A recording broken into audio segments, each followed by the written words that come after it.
अब हम अपनी अगली खबर भी आपकी सेहत से जुड़ी खबर लाए हैं। कहते हैं कि बीमारी सिर्फ शरीर को नहीं तोड़ती, वो पूरे परिवार के हौसले और उसकी जमा पूंजी को भी तोड़ देती है। आज के दौर में जब रसोई के बजट से लेकर बच्चों की पढ़ाई तक सब कुछ महंगा है, ऐसे में अगर घर का कोई सदस्य गंभीर बीमारी की चपेट में आ जाए तो दवाओं का हर महीने आने वाला बिल किसी भारी भरकम कर्ज की तरह लगता है। खासकर उन ओल्ड एज और मरीजों के लिए जिनकी जिंदगी हर रोज सुबह शाम खाई जाने वाली उन चंद गोलियों के भरोसे चलती है।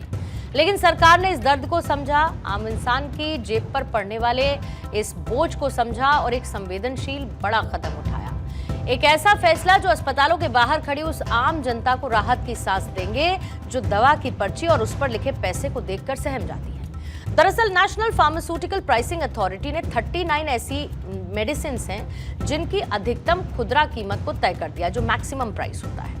यह आदेश ड्रग प्राइस कंट्रोल ऑर्डर 2013 के तहत जारी किया गया। इसमें डायबिटीज, हाई ब्लड प्रेशर, दिल की बीमारी, इन्फेक्शन, आंखों की बीमारी, सांस की तकलीफ, कैंसर जैसी बीमारियों में इस्तेमाल होने वाली दवाइयां हैं। खास बात यह है कि सरकार ने जिन भी दवाओं के दाम में कमी की है वो सभी दवाएं मरीज रेगुलरली लेते हैं, यानी ये दवाएं शुरू होने के बाद लगातार कई महीनों या सालों तक चलती रहती हैं। ऐसे में इनका खर्च भी बढ़ जाता है और इसका बोझ एक तरीके से सरकार ने अब कम कर दिया है।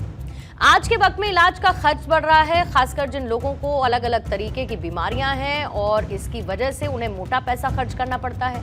एनपीपीए के आदेश के साथ अब कोई भी दवा कंपनी इन दवाओं पर तय किए गए मैक्सिमम प्राइस से ज्यादा दाम पर इसे नहीं बेच पाएगी और सभी कंपनीज को अपने डीलर्स और राज्यों के ड्रग रेगुलेटर को नई कीमत की जानकारी देनी होगी और अपडेटेड प्राइस लिस्ट भी भेजनी होगी। यानी दुकानों और अस्पतालों तक भी ये जानकारी पहुंचानी जरूरी है ताकि मरीजों को सही दाम पर दवा मिल सके।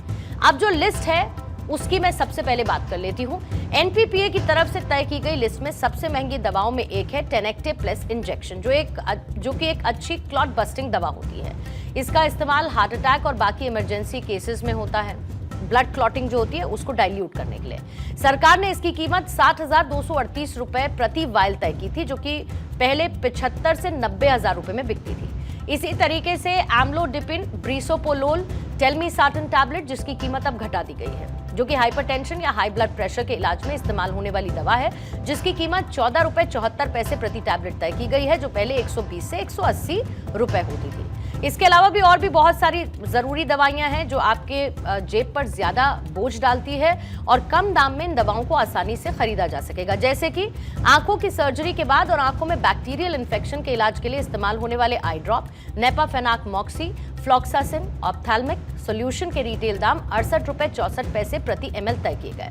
हार्ट अटैक, स्ट्रोक के खतरे को कम करने के लिए दी जाने वाली क्लोपिड्रोगेल, एस्पिरिन और एटोरवॉस्टैटिन कैप्सूल की कीमत 6 रुपए 37 पैसे तय की गई। इसके अलावा इन्फेक्शन के इलाज में इस्तेमाल होने वाली एमॉक्सीसिलिन और पोटेशियम क्लोवेलिया नेट डिस्पर्सिबल टैबलेट के दाम भी 27 रुपए 31 पैसे प्रति टैबलेट तय किए गए। साथ ही विटामिन D3 ओरल सोल्यूशन के दाम घटाकर 15 रुपए 88 पैसे प्रति ml कर दिए गए और कैंसर के इलाज में इस्तेमाल होने वाली इमैटिनिब ओरल सोल्यूशन जैसी दवाओं की कीमतें घटाकर 59 रुपए 61 पैसे प्रति ml कर दी गई है। कुल मिलाकर ऐसी 39 मेडिसिन हैं। मरीजों को ये बड़ी राहत मिली है और सरकार ने ये भी तय किया कि अगर कोई भी इन दवाओं को तय कीमत से ज्यादा दाम में बेचेगा तो उस पर एक्शन लिया जाए।